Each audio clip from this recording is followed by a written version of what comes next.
Сәлем достар, плюс бәріне керек арнасына қош келдіңіз. Біз үшін бауырдың қандай қызметі маңызды, бауыр қандай ауруларға шалдығуы мүмкін, сол жайлы толықтай білгіңіз келсе, видеоның соңына дейін көріңіз. Арнамнан алыстамау үшін тіркеліп қоңыраушаны басып қоюды ұмытпаңыз. Бауыр адам ағзасында зат алмасу үдерісіне қатысады. Ересек адамдардағы бауырдың орташа салмағы 1,5-2 килограмм болады. Бауырдың қандай маңызы бар? Лимфа түзілуінде, қан ұюын реттеуде бауырдың атқаратын қызметі зор. Бауыр қанның тұрақты құрамының сақталуына да қатысады. Қанмен келген амин қышқылдарынан бауырда белоктар глюкоза, фруктоза, глицерин, май қышқылы түзіліп, қандағы көмірсулар бауырда глюкогенге айналады. Бауырдағы зат алмасу үдерістері әртүрлі ферменттердің қатысуымен жүрсе, оны жүйке жүйесі мен түрлі гормондар реттеп отырады. Бауыр ластанған кезде ыдырау өнімдері буындардың, терінің, тамырлардың және тағы да басқа дені сау мүшелердің тіндеріне жинақтала бастайды да ауру туғызады.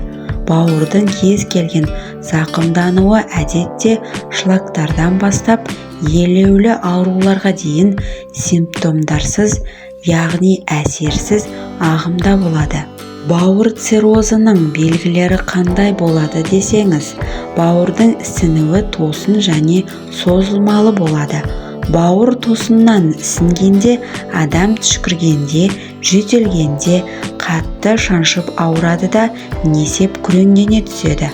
Бауыры тосыннан ісінген адам көбінесе шөп түстес құсады, қызуы көтеріледі, жүзі сарғайып, қанның іріуінің ауыр жағдайына ұшырай бастайды.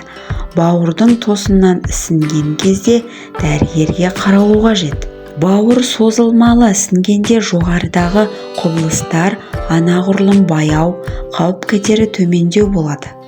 Жалпы бауыр ауруының белгілері жұмыстан қажып, шаршау, ұйқышылдық, ауызға кермек дәмнің келуі, көкіректің қыжылдауы, бауыр төңірегінің ауыр тартуы болады. Бауырдың шлактанғанын көрсететін алғашқы белгілер бұл жиі бас ауруы, түндегі ұйқысыздық, күндізгі ұйқышылдық, майлы, ащы немесе қалбырланған ас ішкеннен кейін оң жақ қабырғаның астындағы тартатын әлсіз ауырсыну, тәбетсіздік болады.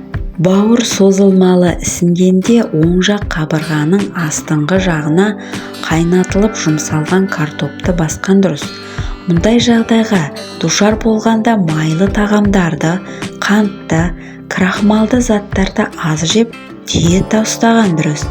Бұл дерттен толық айыққанша асбұршақты, фасоль мен боб тағамдарын, қырыққабатты, маринадталған және қуырылған тамақтарды мүлдем жеуге болмайды. Бауыр ауруының алдын алу үшін бауырға пайдалы жеміс-жидек тағамдар көп жеу керек. Солардың ішінде төмендегі тағамдар бауыр ауруларының алдын алуға немесе қайта емдеуге көмектеседі. Шомыр, яғни редка. Адам бауыр циррозымен ауырғанда оған әртүрлі дәрі-дәрмектердің шипа болмауы мүмкін. Мұндай жағдайда халық медицинасы шомырды емге қолдануға кеңес береді. Өйткені бауыр циррозы мен холециститке өт жолы кеселі, кәдімгі шомыр пайдалы болады. Ол өт пен асқазан шырынының бөлінуін реттеп, ас қорытуды дұрыстайды.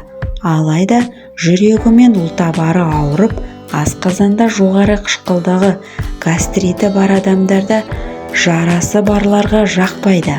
Табиғи бал, балда әсіресе бауыры мен өт жолы ауыратын адамдар көбірек тұтынады. Оны белгілі бір мөлшерде ақ ірімшікке, яғни творогқа, сәбізге лимон шырынынан қосып жеген дұрыс. Кейде шомырдың ішін үңгіп, оған балды толтырып қойып, 3-4 сағаттан соң дайын болған шырынды өт жолы ауыратын ересек адамға ас қасықпен, ал балаға шай қасықпен күніне 2-3 рет беру керек. Мұндай әдіс өт жолы мен бүйрекке құм, тас жиналудан да сақтайды. Грек жаңғағы ежелден бері оны халық медицинасында аурулардың кең көлемін, әсіресе асқазан ішек трактаты мен бауырдың ауруларын емдеу алдын алу үшін грек жаңғағын қолданған екен. Грек жаңғағы жалпы нығайтқыш, қабынуға қарсы, жара бітіргіш, бактерицидтік және қан тазартқыш сипаттарға ие. Өт айдағыш әсері бар. Бауырды патологиялық әсерлерден қорғауды қамтамасыз етіп отырады. Грек жаңғағы асқазан спазмдары мен бауыр шаншуларына жақсы әсер етеді. Егер де айтылған шипалар дертіңізге дауа болған болса, арнама тіркеліп қолдау көрсетулеріңізді сұраймын. Сіздердің қолдауларыңыз мен үшін өте маңызды. Сіздермен бірге плюс бәріне керек арнасы келесі шығарылымдар тек сіздер үшін.